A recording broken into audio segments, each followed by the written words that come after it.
I don't know how many of them are infected, so you need to listen closely. This is life or death. Mid-afternoon is when they come, their boxy white trucks trawling the neighborhood streets. That familiar ice cream truck jingle piping out from roof-mounted loudspeakers and beckoning the neighborhood kids.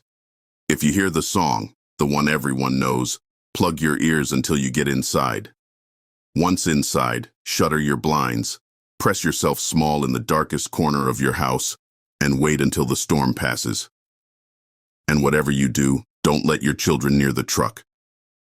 I don't know how it started, or if it'll end. I don't think it will. But all that matters is that you follow the rules. It's an incomplete list. I don't know everything and I don't want to. But I know enough to make a survival guide that might spare others the ruin that's torn my family to shreds. So if you want to stay alive, pay attention. 1. Plug your ears if you hear the jingle. Make sure your kids do too. If they can hear it, the truck will draw them like a magnet. If that happens, it's already too late. 2. If your child steps up to the truck, turn and run. They're as good as gone. There's no use trying to save them. It's a cowardly thing, but save yourself. 3. The previous rule holds more importance if you have other family. If you're gone too, they'll come looking, and the truck will be waiting. 4. If by some miracle you see the truck with time enough to escape, don't look at the driver. Don't try to look at the driver. If you see it, hurry inside and ignore the jingle. 5. Finally, if your child is taken but you manage to escape, be prepared. The thing that comes home later that night is not them. Ignore it. It will go away. I learned this the hard way. I guess I sound crazy. I wish I was. Wish it were all some fucked up fever dream that I could sweat out in a scalding shower and forget. I get it. My word carries no credence. Maybe if I tell you what happened, you'll actually listen. It was a Friday, and it was the end of a perfect summer. The whole world seemed captured in amber. My daughter and wife were off doing a girls' day, and my son and I were doing a boys' one. The kids were both 8, twins if you're wondering, and still in that phase where hanging out with mom and dad was fun. We were strolling back from the park when a familiar jingle pealed out through the neighborhood. The ice cream man had found his way to our little slice of suburbia. My son Kyle's blue eyes went wide, a little tug of blonde hair shifting over them as he looked up at me. He didn't even need to ask. "Sure, bud," I said with a grin. He bounced with excitement, pounded off down the sidewalk as the boxy white Mr. Frosty's ice cream truck turned the corner and trundled up our quiet suburban tract. It crunched to a stop beside my son, maybe 25 feet from me. I watched as Kyle took his place beneath the little awning, his wide eyes scanning the menu. I couldn't see the driver. The window was tinted, but there must have been someone inside because the serving window scraped open. I shouldn't have been able to hear it from where I was, but I could. The awful sound of abused metal screeching on rusty rollers. The inside of the truck was drenched in shadow, like the slant of afternoon sunlight didn't match that deep, inky darkness in battle. I should have sensed something was wrong. It felt off, felt cold all of the sudden, like that truck had sent a chilly wind biting up the street. Up until then, I had been taking my time joining my boy, leisurely motoring up the sidewalk without a care in the world. Then that chill nibbled through my bones. It triggered something visceral. An air raid siren went howling through my head. Every fiber of my being screaming at me that something was off. And for the first time in my life, I reacted without thought. I don't know why I did it, but I fell into a sprint. A full-tilt blind bottle rush down the sidewalk. My chest squeezed tight. My swollen, thundering heart fought my lungs for space in a ribcage that was too tiny and full of drying cement. The houses, the upper-middle-class family homes with white trim and manicured lawns, shifted into a colorful blur as I bombed up the sidewalk. My legs scissored beneath me, my arms pumped, my cold breath whip-cracked through my shrinking lungs. I don't think Kyle heard me. I didn't yell, didn't scream for him to back away. My throat was full of gluey breath, nothing more, nothing less. There would be no sound coming from me, other than the shrill whistle of air sawing through my lungs. Kyle might have heard the slap thud of my sneakers hammering the sidewalk, but I don't think he heard that either. He sensed something was wrong. Sensed it with that preternatural ability afforded only to children, the one that tells them when mom and dad are fighting, even when they can't hear it from across the house. He turned, his blonde hair whipping in the wind. He looked at me with those piercing blue eyes. The inside of the truck was impossible. It was too big. It was a dystopian nightmare. Like the truck was a portal to the killing floor of a massive slaughterhouse. The rotten husks of cattle chutes and blood-stained linoleum textured a sprawling plant like the fossils of a forgotten industry. But it wasn't forgotten. It was dark, soaked in shadow, but I could see their pale, fragile shapes limping along for slaughter. Faces slack, eyes glazed, like broken, violated dolls. The livestock was children, hundreds of them, caked in their own filth, shuffling along chutes while hulking figures in blood-stained aprons and USGI cold-weather masks butchered them alive. There were no screams. That was the worst part. It was deadly silent. Just the weak shuffle of feet, the wet tear of curved knives opening throats, the syrupy slap of blood hitting the floor. The dead were hoisted ankle up on a conveyor system, like at a dry cleaner's, which zipped them off through a darkened portal into the unknown, a hot trail of blood still spraying from their severed necks. I couldn't breathe. I couldn't blink. I felt my stomach churning with nausea, a hot rush of vomit threatening its way up. Then something grabbed out at me. I jumped back and screamed as the pale little hand reached for his daddy. It was Kyle, his head pitched at a wrong angle on his broken neck. His eyes were dead, but there was still a little piece of him buried somewhere in there. Because he said a single word in a voice I would never hear again. Run. Then he slammed closed the serving window.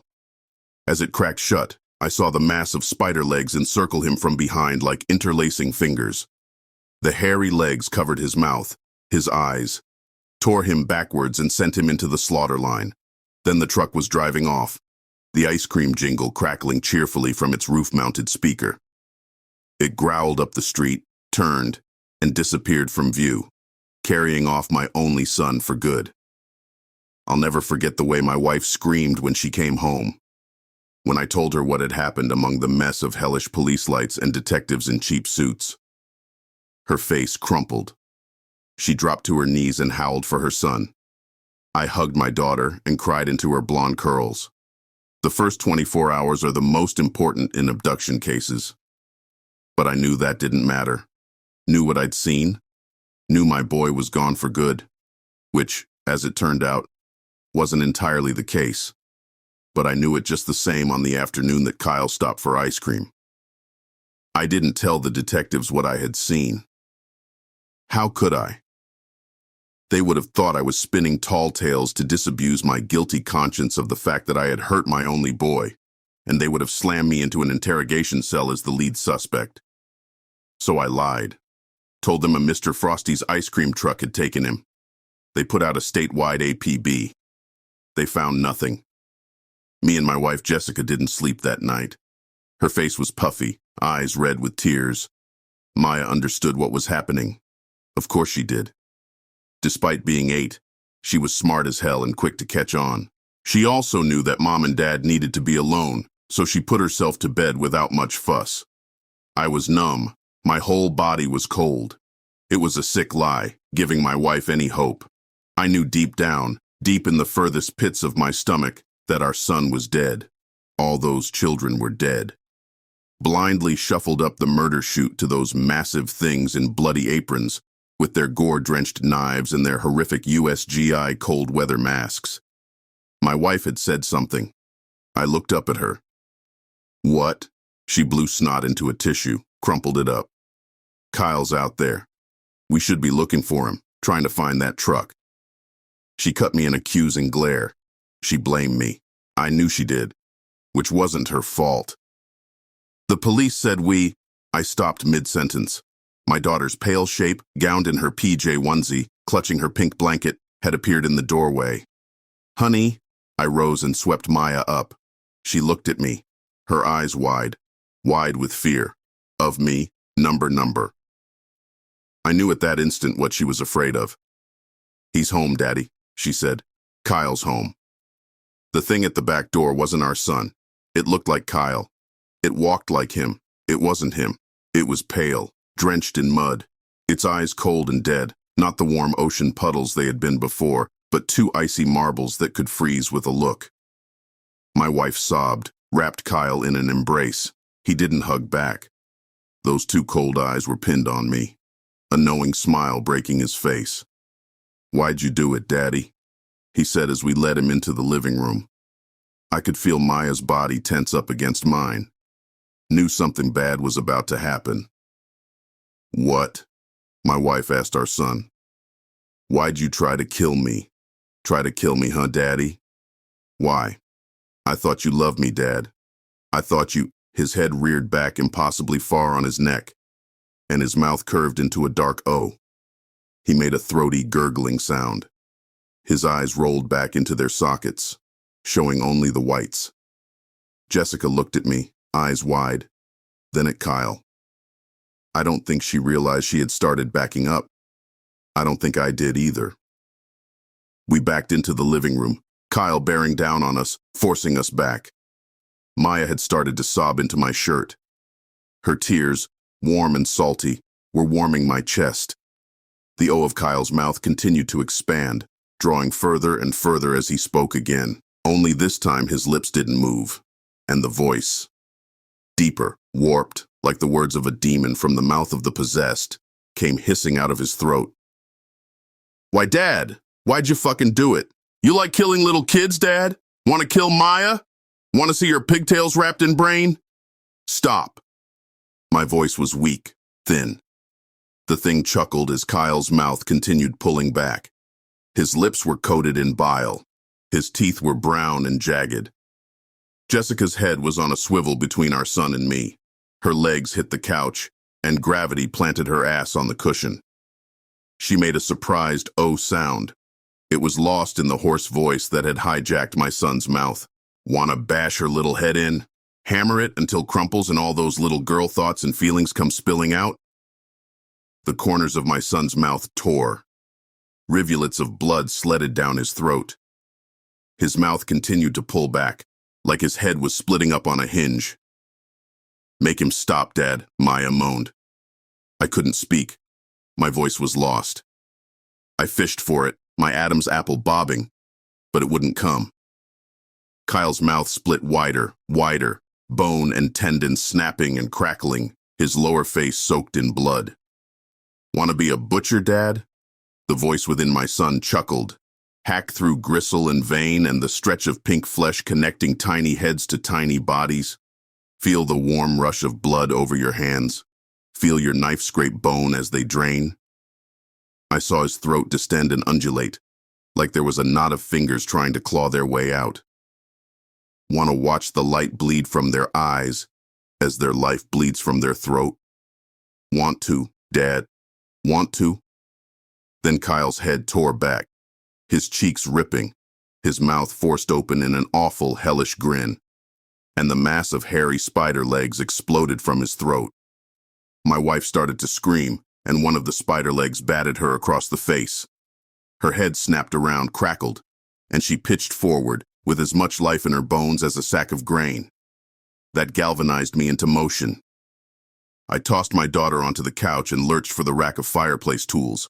The spider legs crackled and snapped, flickering around like a net of tendrils from my son's broken mouth. Maya was shrieking.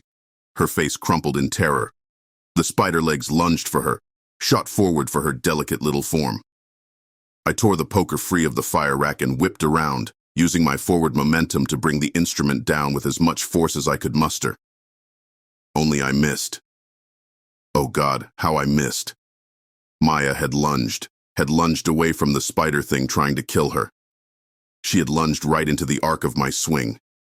The barbed end of the poker hit the center of her skull and went burrowing into her brain. I felt bone snap like glass. I felt the poker ease into the spongy folds of her mind. She fell like she was a puppet, and I had cut her strings. A little sob escaped as she planted face down with a sickening thud. Her hand made a tiny fist, And then she died. The Kyle thing began to roar with laughter. It turned on me. The spider legs flickering and pulsing, snapping in all directions like 10 of those dealership tube men. You like killing kids, Dad? You like... Question mark? Kyle let out a surprised gasp. The spider legs snapped erect, like soldiers at attention, as the animation drained from my son's face. The end of the poker, which I'd wrenched free of Maya's broken mind, was now jutting from my son's left eye. His ocean blue eyeball had deflated. A thin run of pus ran down one cheek. Then the tendril sucked back into his mouth with a throaty gurgle, and my son pitched forward as dead as the rest of my family. I stood there, misted in my children's blood, and started to cry. I can hear the sirens getting closer. I write this as a warning. A pleading cry for others to listen. I'm not looking for absolution. I'm broken. A man ruined by the ice cream truck that rode in on a hot summer day. I'm sure you'll see my name bolded in the paper conjoined to some variation of the term family annihilator. But it wasn't me. I bear blame. God, how I do. But it wasn't all me. Please don't make the same mistakes I did.